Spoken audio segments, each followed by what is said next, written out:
Définir ses objectifs de sortie de position en lower time frame. Dans cet exemple-là, je short le marché pendant la PM session. Ça veut simplement dire que, au préalable, j'ai eu la AM session ainsi que la lunch session qui m'a créé de la liquidité et je vais m'en servir. En effet, le marché se réfère toujours à des points qu'il a créés dans le passé. Et dans notre cas de cette vente scalping de la PM session, on va se référer à des points qu'on a créés dans la même journée. J'ai vendu bien entendu pendant un horaire clé et qu'est-ce que je vais chercher? Je suis en 1 minute, donc je vais chercher des liquidités 5 minutes. Et je peux également identifier la liquidité de la session précédente, celle qui est précédente à la PM session. Qu'est-ce que c'est? C'est la lunch session. C'est ici que je viens chercher mon take profit.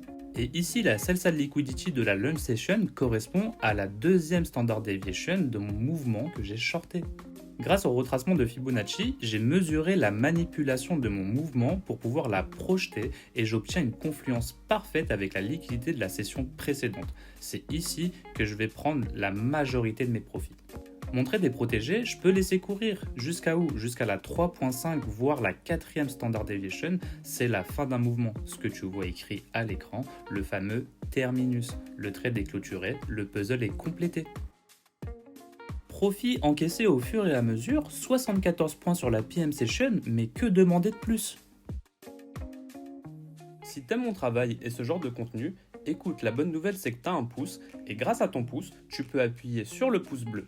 Ça aide grandement le référencement de mon travail. Et si dans ton entourage ça peut aider quelqu'un ou quelqu'une, n'hésite pas à lui partager.